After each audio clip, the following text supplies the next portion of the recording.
continuação do livro do estudo de Gênesis. Por favor, anota. Se você não entendeu, escreve aí, tá bom? Que nós vamos dizer, tá? Sabendo que o livro de Gênesis, ele vai dizer a origem do pecado, que diz a respeito do relacionamento entre o homem e Deus, tá? Quando Deus ele fez a terra, ele viu que precisava de alguém, para lavrar a terra, cuidar. Aí o Senhor fez o homem como imagem e semelhança dele. Deus ele fez o homem do pó da terra. Tá no capítulo 2 de Gênesis. E quando o Senhor fez, o Senhor viu que a terra não estava preparada para o homem. Ainda a terra, antes de Deus tirar o homem do pó da terra, o Senhor viu que a terra ainda estava desordem, Estava ainda a terra sem forma e vazia, que não havia luz. Mas, contudo, havia atividades, que o Espírito de Deus se movia continuamente na face das águas. Então Deus ele viu que a terra ainda não estava preparada para o homem vir. Quando Deus ele prepara a terra, vai no capítulo 2, viu que a terra estava toda preparada, estava já com ordem, aí Deus ele fez o homem do pó da terra para cuidar, das maravilhas que Deus ele fez e criou sobre a terra. Fez o homem do pó da terra. E o Senhor, vendo que faltava algo na vida de Adão, o Senhor, no versículo 18, do capítulo de número 2 de Gênesis, o Senhor tirou a mulher. O Senhor tirou a mulher das costas. A mulher, ela não foi feita de substância inferior. Desde o princípio, Deus queria que o casamento fosse exclusivo e íntimo. Desde o princípio, Deus queria ter feito um casamento íntimo como algo que podia representar sobre a terra o relacionamento entre Deus e o homem. Aí Deus ele fez o homem e a mulher como uma representação de um relacionamento íntimo, tá? Então Deus ordenou que o homem se apegasse à sua mulher no compromisso mútuo da verdadeira união. Então é isso que Deus ele queria. Aí entra no capítulo número 3.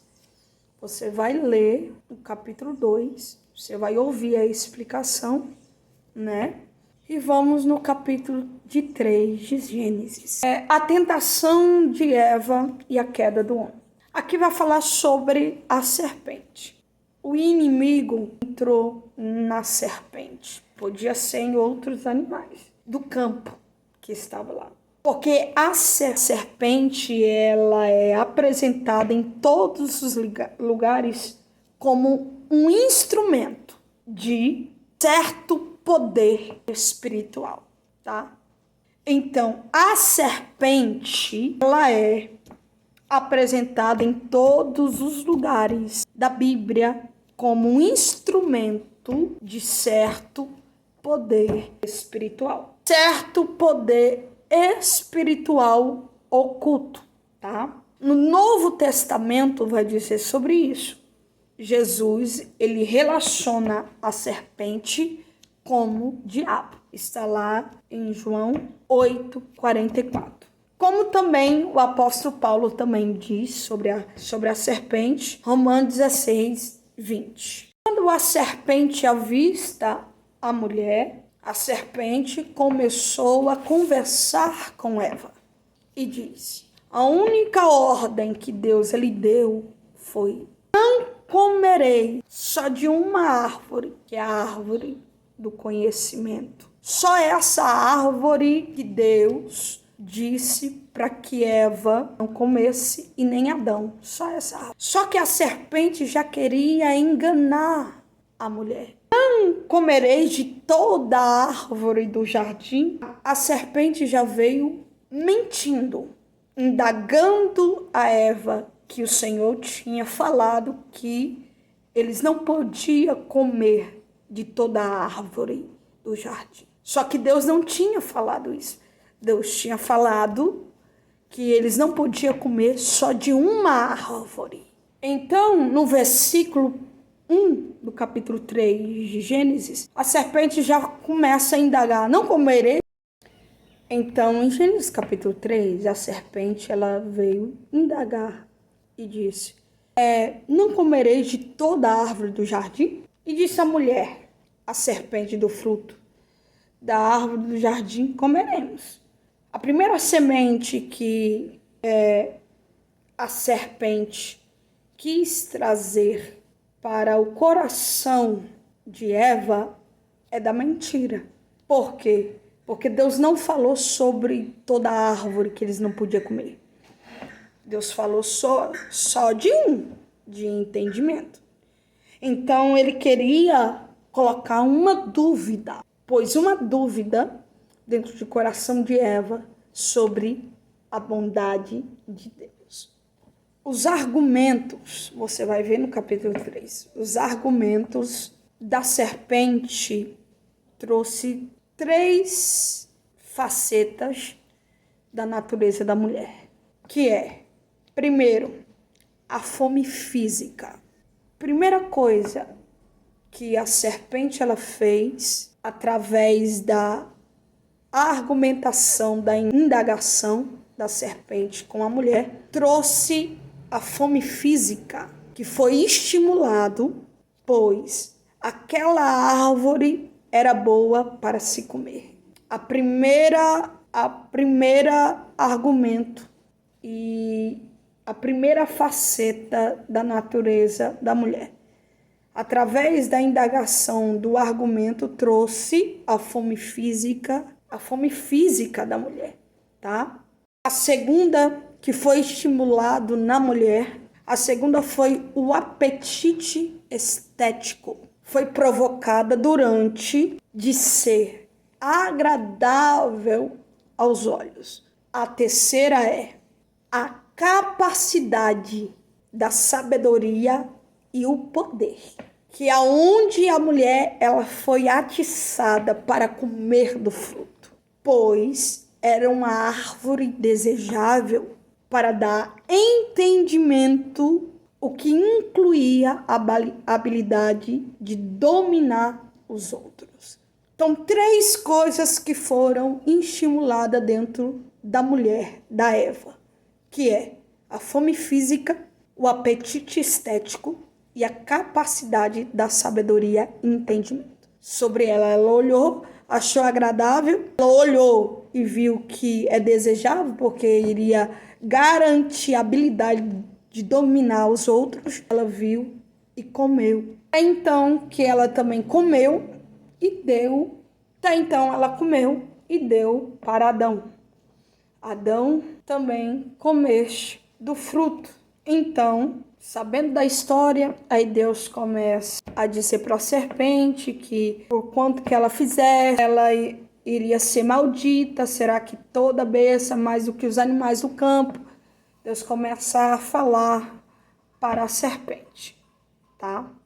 Começa a dizer, né, sobre por causa do pecado, né, por causa de eles não pudessem comer do fruto, mas eles comeram. Aí Deus começa a dizer sobre as consequências do que eles fez. Deus ele pergunta, quando eles comeu do fruto e ele caiu, né, dos teus olhos, foi aberto os teus olhos, ele viu nu. E o Senhor pergunta, onde está? Deus ele perguntou para Adão, não é porque Deus não sabia onde ele estava. Deus sabia. E por que Deus ele falou para eles, onde estás? Deus sabia aonde Adão estava. Vai estar no versículo 9 do capítulo 3 de Gênesis, quando o Senhor pergunta.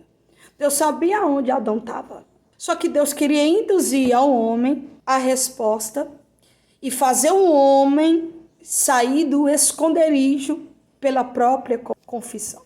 Deus queria que o homem se arrependesse. O homem saísse, Adão saísse do esconderijo que ele escondeu e isse adiante de Deus e confessar. É isso que Deus ele queria e por isso que Deus ele perguntou para Adão.